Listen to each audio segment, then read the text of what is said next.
வணக்கம்.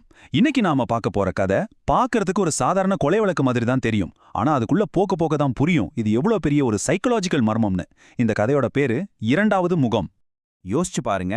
ஒரு நாள் நீங்க கண் முழிக்கிறீங்க, உங்க கை முழுக்க ரத்தம். ஆனா என்ன நடந்ததுன்னு உங்களுக்கு துளி கூட ஞாபகம் இல்ல. சுத்தி இருக்கிற உலகம் உங்களை ஒரு கொலைகாரன்னு சொல்லுது. இதுதான் இந்த கதையோட மையப்புள்ளியான கார்த்திகோட நிலைமை. உண்மையிலேயே அவர் கொலையாளியா, இல்ல இதுக்கு பின்னாடி வேற ஏதாச்சும் மர்மம் இருக்கா? வாங்க இத பத்தி விரிவா பார்க்கலாம். முதல்ல இந்த கேஸ இன்ஸ்பெக்டர் தேவ் பார்வையிலிருந்து பார்ப்போம். அவர்தான் இந்த வழக்கின் முதன்மை புலனாய்வு அதிகாரி. அவருக்கு கிடைச்ச எல்லா ஆதாரங்களும் ஒரே ஒரு நபரை தான் கை காட்டுச்சு. அது நம்ம கார்த்திக். நள்ளிரவு நேரம், ஒரு ஆள் நடமாட்டமே இல்லாத சாலை. போலீஸ்க்கு ஒரு ஃபோன் கால் வருது.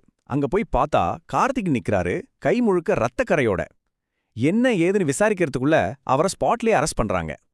இப்ப கிடைச்சிருக்கிற ஆதாரங்களை கொஞ்சம் பாருங்க. கொலையானது நித்யா, ஒரு பெரிய பிசினஸ் உமன். கொலை நடந்த இடத்துல இருந்த ஆயுதத்துல கார்த்திகோட கைரேகை இருக்கு. அவர் அந்த பில்டிங் உள்ள போனதுக்கு சிசிடிவி ஆதாரம் இருக்கு. கடைசியா அந்த கொலை ஆயுதமே அவரோட கார்ல தான் கிடைச்சிருக்கு. இதெல்லாம் பார்த்தா எந்த ஒரு போலீஸ் அதிகாரிக்குமே இது ஒரு நேரடியான வழக்குன்னு தானே தோணும். அதனால இன்ஸ்பெக்டர் தேவும் ரொம்ப நம்பிக்கையோட இருந்தாரு. இது ஒரு தெளிவான வழக்கு, சீக்கிரமா முடிச்சிடலாம்னு நினைச்சாரு. ஆனா இங்கதான் அசல் கதையே ஒரு பெரிய திருப்பத்தோட ஆரம்பிக்குது. இப்போதான் இந்த வழக்குல முதல் முறையா சந்தேகங்கள் வர ஆரம்பிக்குது. ஏன்னா கார்த்திக் சொல்றதும் போலீஸ்க்கு கிடைச்ச ஆதாரங்களும் ஒண்ணுக்கொன்னு சம்பந்தமே இல்லாம இருக்கு. இது இன்ஸ்பெக்டர் தேவியே ஒரு நிமிஷம் யோசிக்க வைக்குது. இந்த முரண்பாடு தான் இன்ஸ்பெக்டரோட பெரிய குழப்பம். ஒரு பக்கம் அவரை குற்றவாளின்னு சொல்றதுக்கு அத்தனை ஆதாரமும் இருக்கு. ஆனா இன்னொரு பக்கம் கார்த்திக் திரும்ப திரும்ப சொல்ற ஒரே விஷயம், நான் இதை செய்யல, எனக்கு எதுவுமே ஞாபகம் இல்ல அப்படிங்கிறது தான். கார்த்திக் சொல்ற இந்த நிலைமைக்கு பேரு பிளாக் அவுட். அதாவது ஒரு குறிப்பிட்ட நேரத்துக்கு அப்புறம் என்ன நடந்ததுன்னே சுத்தமா ஞாபகம் இல்லாம போறது. அவருக்கு ஆபீஸ்ல இருந்து வீட்டுக்கு வந்தது வரைக்கும் நல்ல ஞாபகம் இருக்கு. அதுக்கப்புறம் டோட்டல் பிளாங்க். இதுதான் இந்த வழக்குல விழுந்த முதல் பெரிய விரிசல். இந்த நேரத்துல தான் இந்த கேஸ வேறொரு கோணத்துல பார்க்க ஒருத்தர் உள்ள வராங்க. அவங்க தான் சைக்கியாட்ரிஸ்ட் டாக்டர் மீரா.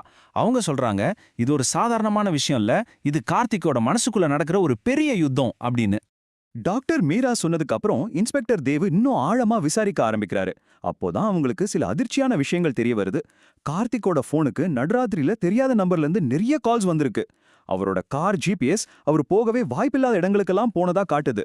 எல்லாத்துக்கும் மேல ஒரு பெரிய ஷாக், கார்த்திக் பேர்ல யாருக்கும் தெரியாம ஒரு வாடகை வீடு இருந்திருக்கு.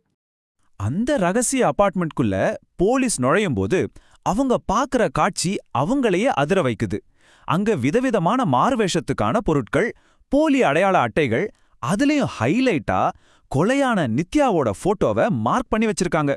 இத பார்த்தா இது ஒரு திட்டமிட்ட கொலை மாதிரி தெரியுது. ஆனா கார்த்திகோட நிலைமையோ இதுக்கு சுத்தமா சம்பந்தமே இல்லாம இருக்கு.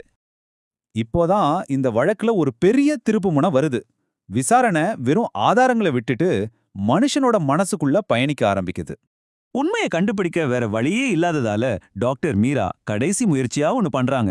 அதுதான் ஹிப்னாசிஸ். கார்த்திகோட மனசுல புதைஞ்சு போன நினைவுகளை வெளியே கொண்டு வர இந்த சிகிச்சையை ஆரம்பிக்கிறாங்க. அந்த ரூம்ல ஒரு பயங்கரமான அமைதி நிலவுது. ஹிப்னாசிஸ்ல இருக்கும்போது திடீர்னு கார்த்திகிட்ட இருந்து ஒரு குரல் வருது. ரொம்ப ஆழமான வித்தியாசமான குரல். உண்மைய தெரிஞ்சுக்கணுமா? அது கார்த்திகோட குரலே இல்ல. இத கேட்ட இன்ஸ்பெக்டர் தேவுக்கும் டாக்டர் மீராவுக்கும் ஒரு நிமிஷம் உறைஞ்சு போயிட்டாங்க. ஆமா, கார்த்திகோட மனசுக்குள்ள இருந்து வெளியே வந்தது அவரோட இன்னொரு முகம், அவனோட இரண்டாவது ஆளுமை. அவனோட பேர் அர்ஜுன். இந்த அர்ஜுன் அப்பாவி கார்த்திக்கு அப்படியே ஆப்போசிட். பயங்கர புத்திசாலி, தந்திரசாலி, கொஞ்சம் கூட இரக்கமே இல்லாதவன். சரி, அர்ஜுன் தான் கொலையாளின்னு கண்டுபிடிச்சாச்சு, கேஸ் முடிஞ்சதுன்னு நீங்க நினைக்கலாம். ஆனா இல்ல, இந்த மர்மத்தோட முடிவு இது இல்ல. இது ஒரு பெரிய சதி விளையாட்டோட ஆரம்பம்தான். அர்ஜுன் சொல்றான், அவன் கார்த்திகோட சின்ன வயசுல நடந்த ஒரு அதிர்ச்சியாலையும் அடக்கி வச்ச கோவத்தாலையும் தான் உருவானேன்னு. ஆனா அங்க ஒரு சின்ன ட்விஸ்ட் வைக்கிறான். அதாவது தன்னை வேற யாரோ ஒருத்தர் தான் தூண்டி விட்டாங்கன்னு சொல்றான். இப்போதான் இந்த கேஸோட முழு முடிச்சும் அவளுது. பாத்தீங்கன்னா கொலையான நித்யாவே ஒரு சைக்காலஜிஸ்ட்.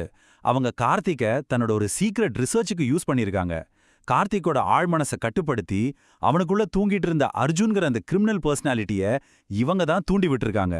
ஆனா அவங்க உருவாக்குன அந்த அர்ஜுன் அவங்க கண்ட்ரோலையும் மீறி வளர்ந்து கடைசியில அவங்களே கொன்னுட்டான். இதுதான் நடந்தது.